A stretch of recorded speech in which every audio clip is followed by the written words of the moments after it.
बहुत से स्टूडेंट को ये डाउट होगा कि सिलेबस चेंज हुआ है तो एग्ज़ाम पैटर्न भी चेंज होगा। So hello everyone, I am समीक्षा ओनियाल। तो आज हम बात करेंगे कि क्या सच में दिसंबर के एग्ज़ाम का पैटर्न चेंज होगा या नहीं। अगर हम सिलेबस की बात करें तो इस टाइम पे 2 एक्स्ट्रा यूनिट ऐड हुई हैं। मतलब टोटल अब जो यूनिट्स के नंबर हैं वो बढ़ गए हैं। पहले 13 यूनिट्स थी, अब 14 यूनिट्स हैं और जो 2 यूनिट्स हैं उनको मर्ज करके एक यूनिट बनाई गई है उसकी। पर अगर हम सिलेबस को देखें और एग्ज़ाम पैटर्न को देखें तो ये दोनों बहुत अलग है, क्योंकि सिलेबस तो इतना ज़्यादा कुछ चेंज हुआ नहीं है। सिलेबस में केवल 2 एक्स्ट्रा यूनिट ऐड हुई हैं, तो सिलेबस पहला जैसा ही है।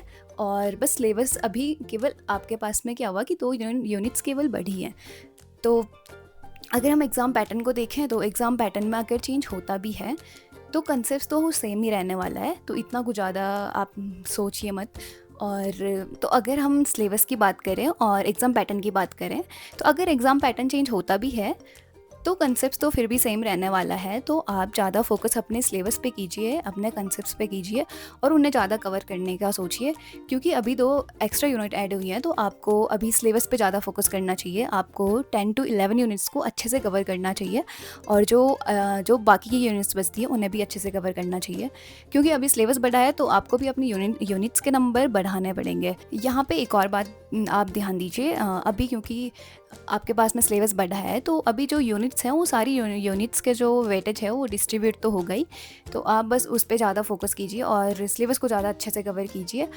और जहाँ पे अगर हम इस टाइम की अगर हम बात करें एग्ज़ाम की, जून वाले एग्ज़ाम की, तो इस टाइम पे थोड़ा पार्ट सी के जो क्वेश्चन का पैटर्न था वो थोड़ा चेंज देखने को मिला था। इसलिए ज़्यादा स्टूडेंट का ये डाउट था कि क्या अभी जो दिसंबर वाला एग्ज़ाम है उसका पैटर्न चेंज हो सकता है।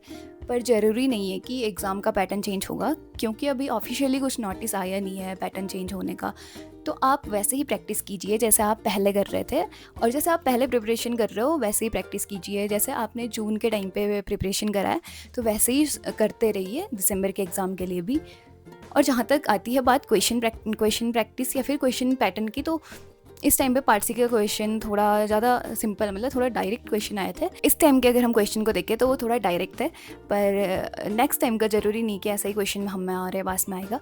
तो आप वैसे ही प्रैक्टिस कीजिए। और पार्ट सी के क्वेश्चन के अगर हम देखें तो उन्हें पुराने PYQ से ही देखिए, वैसे ही एनालाइज करके उनको कीजिए, क्योंकि अगर पैटर्न चेंज होता भी है तब भी आपका पार्ट सी के क्वेश्चन ईजिली सॉल्व हो जाएंगे। और अगर पैटर्न चेंज नहीं होता है तो आपने वो पहले से प्रैक्टिस करी है, क्वेश्चंस को एनालाइज किया है, तब भी वो क्वेश्चन आपके अच्छे से सॉल्व हो जाएंगे। तो इन दोनों चीज़ों में ही आपका फ़ायदा है। तो आप ज़्यादा फोकस वही कीजिए, आप जो भी आपका प्रिपरेशन स्ट्रेटजी है वैसे ही कीजिए जैसे आप पहले कर रहे थे, कुछ भी उसमें ज़्यादा चेंज मत कीजिए।